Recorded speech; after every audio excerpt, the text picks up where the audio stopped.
Changing chords smoothly is the #1 stage that most beginners quit guitar at and they tap out forever. I often get my beginner guitar students ask me, is there a shortcut to doing this? Is there a quicker way? The real honest answer is there are no shortcuts when you're changing chords on guitar. And the best way to do it is just to practice as much as you can. However, that doesn't mean that you're doing it wrong. And with over 20 years of playing experience and 15 years of teaching experience, I can give you a step-by-step method to help you practice getting those chord changes smoothly with no BS method. I'm going to take you through a common mistake that I see with every beginner guitar student in this video, and I'm going to give you a practical guide to fix that and to get your chord changes as smooth as the pros. So a big myth that I see online with beginner guitar students and even some teachers is that you should try and keep your fingers on the strings as much as possible when you're changing chords. I don't think that works at all. If you watch most pros, myself included, playing the guitar and changing chords, we tend to lift all of our fingers up in one fluid motion and place them down. That comes from many years of practice and it's pure muscle memory. So you will need to put in a lot of time and a lot of effort and a lot of work and a lot of practice in order for you to get to that stage. I'm not going to sugarcoat it. This is one of the hardest areas of guitar and this is one of the hardest things you will learn early on to do, but I promise you it will be worth it. The only exception to that rule that I have personally is that if I do have a finger in common with the next chord, say for like a G to a D like this, where the ring finger is in the same place as in both chords, so in this example it's on the 3rd fret of the B string, I will leave that finger down as an anchor. But if I have two completely different chords, so for example A to D like this, I lift my fingers up all the way off of the guitar like that, place them all at the same time on the D chord for the next chord. So again, that is quite difficult to do early on and it will take a lot of practice. However, if you stick with me, it will be worth it. So what I don't tend to do is try and leave my fingers down like this and try and kind of lift this first finger up here and move over like that, and same thing with the second and third. Just take them all off and place them all down onto the next chord. I'll show you another example with the 4-finger G chord here going to a C chord like this. So again, I'm lifting all of the fingers off of the guitar because they have no fingers in common. So when you're lifting your fingers up, you don't have to lift them all the way off like this, so kind of doing really exaggerated movements like that. Only lift them off as much as you need, but don't try and keep them on the strings, if that makes sense. So we don't want to try and, like with this first finger here, I'm going to lift it up and just move it over and the second finger goes there like that. It's just clumsy. Just go lift the fingers up, place them down, practice that.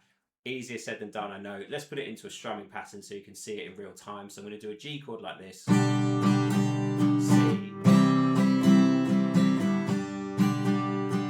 You can see all the fingers are changing all at once. I'm lifting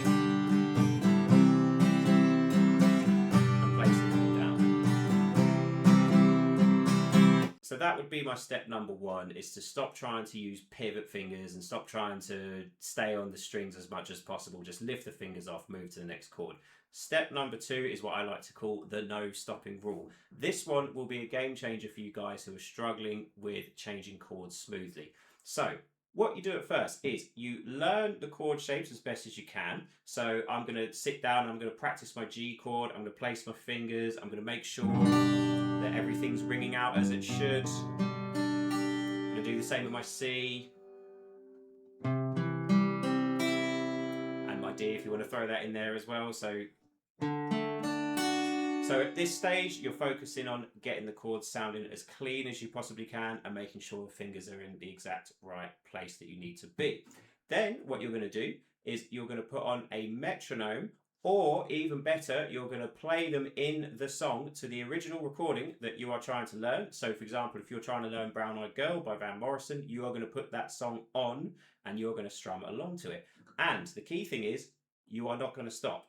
So even if the chord changes sound bad and you miss one, or you mess up the D chord, or you mess up the G or anything like that, you carry on and you continue until you finish the song. So I know that might sound a bit counterintuitive, but trust me, what you're doing is you're training your brain to accept the mistakes, and you're training your fingers to move in time and as fast as they need to in the song.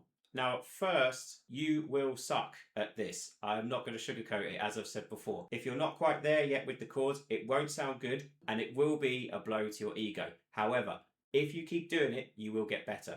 I'm going to try and play it in time, and I'm going to try and mess the chord changes up on purpose so you get an idea of how to do it. So I'm going to do G to D to C. I'm going to do a moderate tempo, about, I don't know, about that fast. So we'll go 1, 2, 3, 4. So, and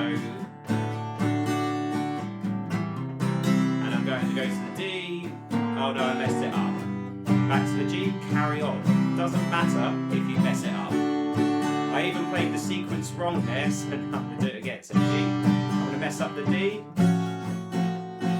to the C, back to the D this time. This time I'll mess up the C.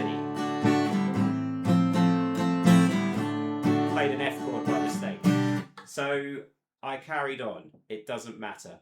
Even if you miss a whole chord out, if you miss the whole bar, continue, push through the pain, you'll thank me at the end. Just remember, the golden rule at this stage is that being bad but in time is better than being perfect and late. So the best thing you want to be is in time and perfect. But for this, just this stage here, be bad first and then be perfect later. What I would do is, if you're messing up like that, so in that example, I was messing up the D chord. What I would do is I would get to the end of the song, I would practice my D again, slowly, get all my fingers perfect, and then I would put the track on and I would try again. All right, so let's move on to step number 3. This is the gradual method. So you'll find that that might be too quick for you at first. So I was doing G to D to C to D. You can do this with any of the chords, by the way. It doesn't just have to be those 3. I'm just using these as an example because they're some of the most common ones you'll find early on. So if the full strumming pattern and at full speed like that is too difficult for you, then what I would do is just do 1 strum per chord first, lift your fingers early and focus on getting to the next chord in the right time. So again, make sure you're practicing with either a metronome or the original track. I'm just going to practice tapping my foot. That's going to be my metronome for now. So I'm going to show you that. So we're going to go same tempo. 1, 2, 3, 4. So G, 1 strum. D, 1 strum. C, 1 strum. D, 1 strum. G,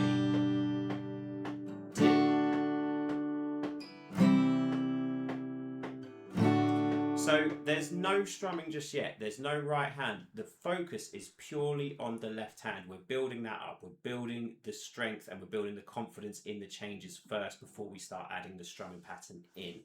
So after that, you're going to then ramp up the difficulty slightly. So you're going to stay at the same tempo. You're going to either do it again with the metronome or with the full track. But this time, instead of just 1 strum per chord, you're going to do 4. So that gives you less time to think and less time to change. So don't go on to this stage until you've mastered step number 3, but step 4 is 4 strums per chord. So again, I'll demonstrate that. I'll try and keep the same tempo, same chord progression, G to D to C, just 4 down strums, nice and easy per chord. So we've got 1, 2, 3, 4. So 1, 2, 3, 4, D, 2, 3, 4, C, 2,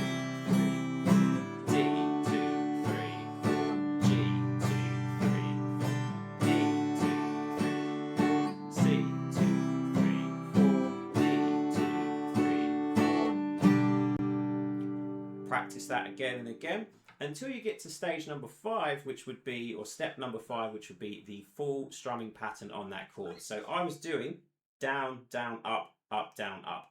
Yours may be different depending on the song you're trying to learn. That's a really good one to start with. If you want to just do all down strokes in 8th note rhythm, that's fine. I'm going to do both.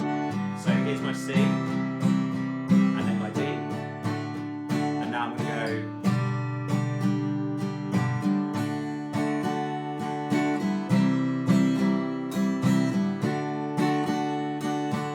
So whichever strumming pattern you're working on, then that is the time to add that in. If you get to that stage and you're still struggling with the chord changes, just go back and repeat a step. So either go back to the 4 down strokes or even go back to the first stage, which is just 1 strum per chord. Doesn't matter. Just make sure that you're always practicing in time and you're always practicing with the music and that you don't stop no matter how many mistakes you're making. All right, so step number 6, this is the 1 minute change challenge. So here's another thing that you can do. So I'm going to pick 2 different chords this time. I'm going to go from A minor to E minor because they're a little bit easier. What you're going to do here is you're going to set a timer for 1 minute and you are going to try and complete as many successful changes from whichever 2 chords you pick as you possibly can. So again, I picked A minor to E minor. Again, you can do 1 strum per chord, you can do 4, you can do a whole strumming pattern if you want, but we're just going to do 2 chords. As long as you're doing it in time, that's all that matters. So, 2, 3, 4, E minor, back to A minor. And I'm going to repeat this for a whole minute without stopping. So even if you're making mistakes, such as this, on the A minor, doesn't matter, carry on. See how many successful changes you can get at the end of this sequence. Maybe put some strumming in.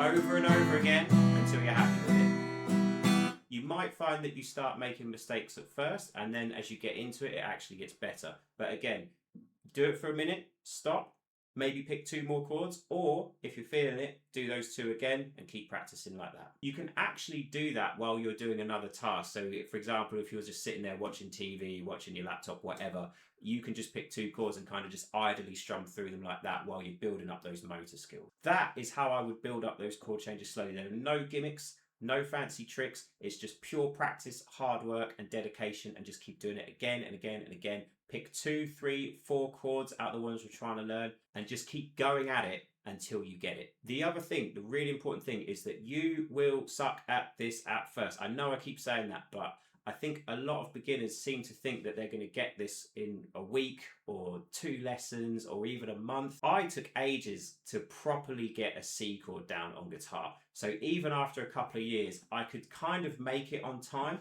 but I was still placing my fingers down 1 at a time rather than the kind of the all 3 finger thing you see like that. So for example, if I was going from a D to a C like this, my C chord was 1 at a time like that. So you can kind of hear that slight fluff that I had in between. Whereas now, it's instant like that. So all 3 fingers move in kind of sync with each other. And it looks really professional and sounds really clean. Again, I'm not saying it's going to take you 2 years to get an accurate change to a C chord, but it might take you 3 to 6 months to get the chords sounding at least half decent to good rather than at a full professional stage. But to build up that kind of muscle memory and that kind of retention and that kind of finger independence does take a while, and it does take a lot of practice. So make sure you put the time in, and most importantly, make sure you don't quit, because if you quit, you fail. As long as you keep persisting with this, you will get it. All right, so that wraps up this video. Try those exercises, try those chord changes, and if you need more help, check out my website, culturetoguitarteacher.com, and consider booking a one-on-one lesson with me. For now, like this video, subscribe to the channel, check me out on all my socials, and until next time, take care and enjoy guitar playing.